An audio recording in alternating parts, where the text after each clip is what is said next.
Marcus Williams stood at the tall windows of his corner office, watching the city buzz with life 30 floors below. The afternoon sun cast long shadows across his mahogany desk, where contracts and quarterly reports lay scattered like fallen leaves. But his mind wasn't on business today. Today, all he could think about was his daughter Emma, and the party that was supposed to happen in just 3 hours. He glanced at his watch again. 2:15. The entertainment company should have confirmed by now. Marcus picked up his phone and dialed the number he'd called twice already that morning. Sunshine Entertainment, this is Kelly speaking. Kelly, this is Marcus Williams. I'm calling about the clown for my daughter's birthday party today. You were supposed to confirm the time and… Oh, Mr. Williams. Kelly's voice carried a note of panic that made Marcus's stomach drop. I've been trying to reach you. There's been a mix-up with our scheduling system. Bobo the clown is actually in Denver today for another event, and… Marcus closed his eyes and pinched the bridge of his nose. Kelly, the party starts at 5:30. I have 15 6-year-olds expecting a clown. What exactly are you telling me? I'm so sorry, sir. We're trying to find a replacement, but it's such short notice, and… Find someone, Marcus said, his voice carrying the same authority he used in boardrooms. I don't care what it costs. My daughter has been talking about this party for weeks. We'll do everything we can, Mr. Williams. I promise. Marcus ended the call and stared out at the city again. Being a single father to Emma wasn't easy on the best of days. Being a single father who ran a Fortune 500 company made it nearly impossible. But Emma's 6th birthday wasn't just another day. It was the first birthday since her mother had passed away, and Marcus was determined to make it perfect. He thought about Emma's face that morning at breakfast, how her eyes had lit up when she talked about the clown coming to their party. She'd been practicing her magic tricks for weeks, hoping to impress the entertainer. The thought of disappointing her made his chest tighten. Marcus's assistant, Janet, appeared in his doorway. The Johnson contracts are ready for your signature, and the board meeting has been moved to 4 o'clock. Cancel the board meeting, Marcus said without turning around. And clear my schedule for the rest of the day. Janet's eyebrows raised slightly, but she knew better than to question him. In the 5 years she'd worked for Marcus Williams, she'd seen him cancel exactly 3 meetings. All of them had been for Emma. Marcus gathered his things and headed home to their brownstone in the Upper East Side. The house felt too quiet when Emma wasn't there, her laughter usually filling every corner. She was still at school for another hour, giving him time to figure out this clown situation. He tried calling 3 other entertainment companies. 2 were booked solid, and the third wanted to charge him triple rates for the emergency booking. Marcus didn't care about the money, but they couldn't guarantee anyone would be available until 7 o'clock. The party would be over by then. Sitting in his study, surrounded by photos of Emma's previous birthdays, Marcus felt the familiar weight of trying to be both mother and father to his daughter. Sarah had always handled the party planning, the costumes, the creative touches that made childhood magical. Marcus could negotiate million-dollar deals and manage hundreds of employees, but planning a 6-year-old's birthday party made him feel completely out of his depth. The front door chimed at exactly 5 o'clock. Marcus wasn't expecting anyone yet. The first guests weren't supposed to arrive until 5:30. He walked to the foyer, adjusting his tie out of habit, and opened the heavy wooden door. Standing on his doorstep was a woman in the most elaborate clown costume he'd ever seen. Her curly red wig was topped with a tiny rainbow-colored hat, and her face was painted with rosy cheeks, a red nose, and an enormous smile.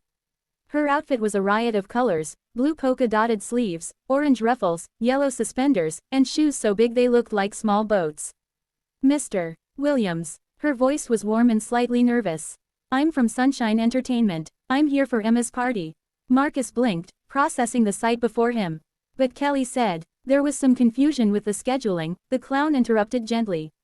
But I'm here now, and I promise Emma will have the most wonderful party. Something about her voice nagged at Marcus, but he couldn't place it. There was a familiarity there, like a song he'd heard before but couldn't quite remember. But with guests arriving soon and no other options, he wasn't about to look a gift horse in the mouth. Please, come in, he said, stepping aside. Emma should be home from school any minute now. The clown walked into the foyer, her enormous shoes squeaking softly on the marble floor. She looked around at the elegant interior, the crystal chandelier, the oil paintings, the fresh flowers that Marcus's housekeeper arranged twice a week. Beautiful home, she said quietly. Thank you. The living room is set up for the party. Can I get you anything? Water, coffee. The clown shook her head, her wig bouncing. I'm fine, thank you. Just nervous about the show, I suppose. Marcus studied her more carefully. Even through the elaborate makeup, he could see that she was probably in her late 20s or early 30s. Her eyes were a striking green, and despite the painted smile, there was something almost sad about her expression. Have you been doing this long? He asked. Being a clown, she seemed to consider the question carefully. In a way, I suppose I have. Though perhaps not in the way you might think. Before Marcus could ask what she meant, the sound of the front door opening filled the house. Emma's voice carried from the entryway, chattering excitedly to Mrs. Peterson, the neighbor who walked her home from school. Daddy, I'm home. Is the clown here yet? Can I see my cake? Did the decorations come? Are people going to start coming soon? Marcus smiled despite his stress. Emma had inherited her mother's enthusiasm for life, along with her golden hair and bright blue eyes. She appeared in the living room doorway, still wearing her school uniform, her backpack sliding off one shoulder. Daddy, you said. Emma stopped mid-sentence when she saw the clown standing in their living room. Her mouth dropped open, and her eyes went wide. Surprise, birthday girl, the clown said, her voice gentle and warm. I'm here for your party. Emma stood perfectly still for a moment, just staring.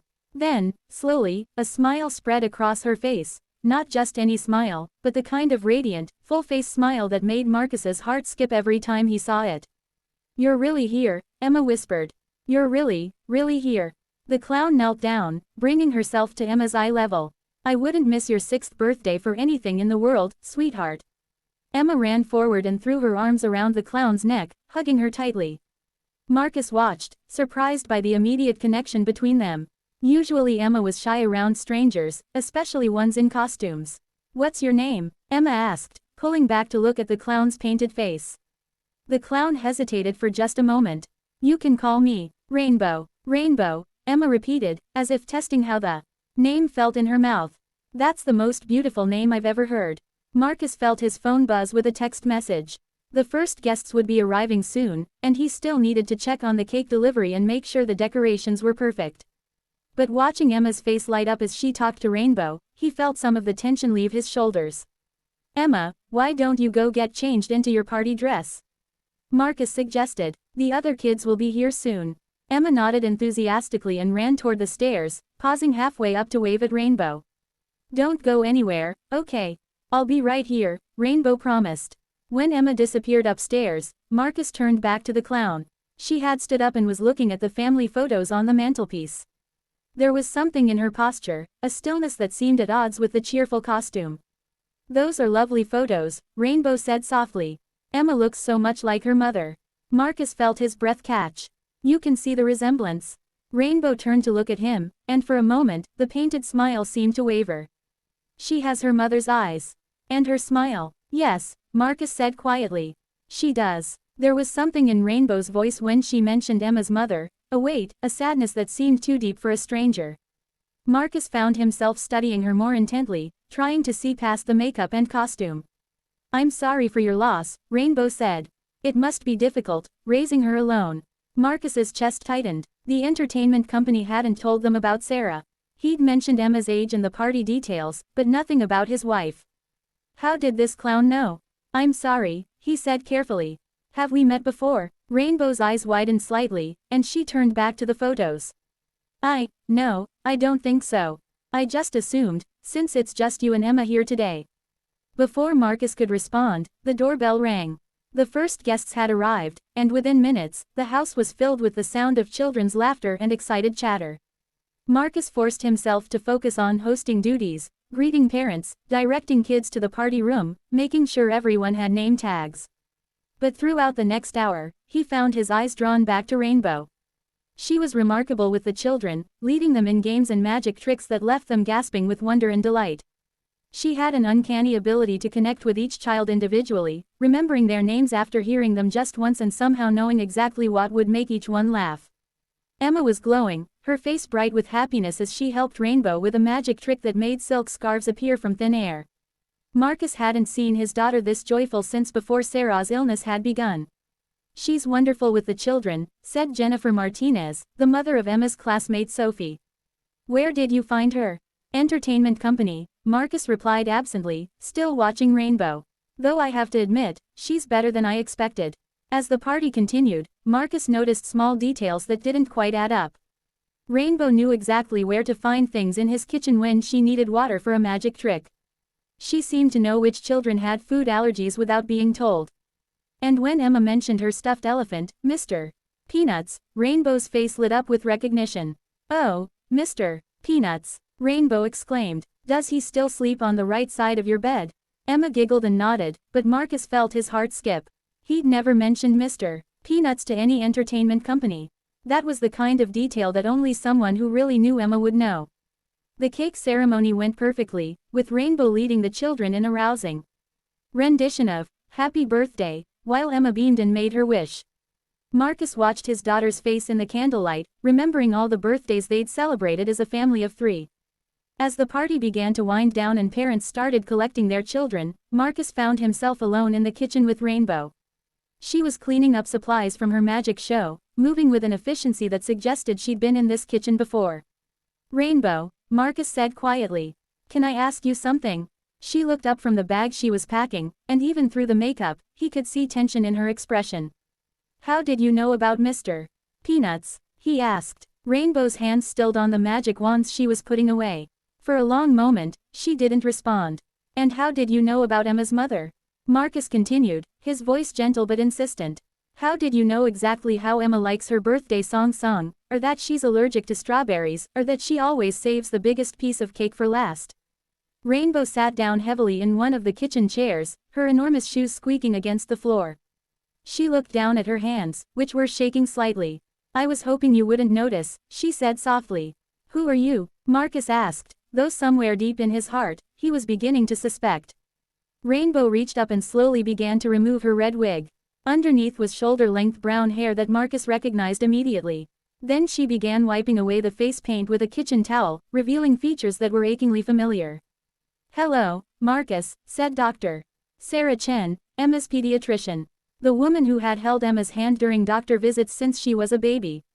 The woman who had been there for every vaccination, every ear infection, every worried phone call in the middle of the night. Marcus felt the world tilt slightly. "Sarah Chen," she nodded, not quite meeting his eyes. "I know this is strange. When Kelly from Sunshine Entertainment called our office in desperation this afternoon, looking for anyone who could fill in as a clown, I volunteered before I could think it through." "But why?" Marcus asked, sinking into the chair across from her. "I mean, why would a pediatrician volunteer to dress up as a clown for a child's birthday party?" Sarah looked toward the living room, where Emma's laughter could be heard as she played with the last few remaining party guests. "Because Emma isn't just any child to me," Sarah said quietly. "She's been my patient since she was 6 weeks old. I've watched her grow up, seen her through every milestone. And after what happened with her mother." Sarah's voice trailed off, and Marcus felt his chest tighten. Dr. Chen had been there during the worst months of his life, when his wife Sarah, also named Sarah, had been battling cancer. Dr. Chen had gone above and beyond, not just caring for Emma medically but helping to explain things in ways a young child could understand. "I know it's unprofessional, Drive," Chen continued. "I know I should have told you who I was from the beginning. But when I heard that Emma's party might be ruined because the clown couldn't make it, I couldn't bear the thought of her being disappointed. Not today." Marcus stared at this woman who had disguised herself as a clown to make his daughter's birthday special. Dr. Chen had always been professional, kind, and dedicated to her patients, but this went so far beyond the call of duty that he could barely process it. "You did all this for Emma?" he asked. "I did it for both of you," Sarah Chen said honestly. "I've watched you struggle to be both mother and father to her. I've seen how hard you try to make everything perfect for her. And I thought, maybe just this once, I could help make something perfect." Before Marcus could respond, Emma came racing into the kitchen, still wearing her party dress and a huge smile. "Daddy, Rainbow, look. Sophie left her goodie bag and I wanted to." Emma stopped short when she saw Rainbow without her wig and with half her makeup wiped away. "Rainbow, what happened to your face?" Sarah Chen looked at Marcus uncertainly, then back at Emma. "Well, sweetheart, sometimes clowns have to take off their makeup when the party is over." Emma studied Sarah's face carefully, tilting her head to one side. "You look familiar," she said slowly. "Like maybe I've seen you somewhere before." "Maybe you have," Sarah said gently. "Sometimes people can look familiar even when you're not sure why." Emma nodded as if this made perfect sense. Are you going to come to my next birthday party too? Sarah glanced at Marcus, who was still processing everything that had happened. We'll have to see what next year brings, birthday girl. Emma hugged Sarah around the waist. Thank you for making my party so special, Rainbow. It was the best birthday ever. As Emma skipped back to the living room to say goodbye to the last of her friends, Marcus and Sarah sat in comfortable silence. The kitchen was a disaster of party cleanup, but somehow it felt peaceful. I should go, Sarah said finally, starting to gather her clown supplies. I'm sure you have questions, and I don't want to make this more awkward than it already is. Wait, Marcus said, I do have questions. But first, I want to say thank you. What you did today, I've never seen Emma that happy. Not since her mother died, Sarah finished gently. Yes, and I couldn't have given her that joy on my own. I can plan board meetings and negotiate contracts, but making a 6-year-old's birthday magical. I was in over my head. Sarah smiled, and without the clown makeup, Marcus could see the warmth and intelligence that made her such a good pediatrician. You're a wonderful father, Marcus. Emma is lucky to have you. Can I ask you something? Marcus said, why pediatrics? What made you choose to work with children? Sarah considered the question while packing away her rainbow-colored props. I suppose it's because children see the world differently than adults. They find magic in ordinary things. They believe in possibilities. And sometimes, when you spend time with them, you remember how to see the world that way too. Marcus thought about Emma's face when Rainbow had made those silk scarves appear, the pure wonder and delight that had transformed his daughter's entire expression. Is that why you became a clown today? He asked, to see the world through Emma's eyes. Maybe, Sarah said, or maybe I just wanted to be part of creating something beautiful for a little girl who's been through too much sadness already. Marcus felt something shift in his chest, a warmth that he hadn't experienced in a long time. Not since his wife's death had he met someone who understood what Emma needed, who could see past the practical concerns to the emotional heart of things. Would you like to stay for dinner? He asked suddenly. Nothing fancy, just pizza. Emma would love it, and well, I'd like to hear more about this clown alter ego of yours. Sarah hesitated, glancing down at her half-removed costume. I'm not exactly dressed for dinner. I think I can find you some normal clothes, Marcus said with a smile. And besides, after today, I'm not sure Emma would recognize you without at least some rainbow colors. Sarah laughed, and the sound filled the kitchen with warmth. Okay, she said, pizza sounds perfect. As they cleaned up the party decorations together, Marcus found himself watching Sarah in her ridiculous clown outfit, marveling at the day's unexpected turns. When he'd woken up that morning, he'd been worried about entertaining companies and backup plans and living up to his late wife's party planning skills. He'd never imagined that the solution would come in the form of a pediatrician in rainbow suspenders who cared enough about his daughter to transform herself into a clown. He'd never imagined that Emma's 6th birthday would be the day he'd meet someone who understood that sometimes the most important business in the world was making a little girl smile. Emma appeared in the kitchen doorway, having changed out of her party dress into her favorite pajamas. Daddy, is Rainbow staying for dinner? She asked hopefully. Marcus looked at Sarah, who was folding up her clown costume with careful attention. I think Rainbow might be staying for a lot of dinners, he said softly. Sarah looked up and smiled, and Marcus realized that sometimes the most magical transformations weren't the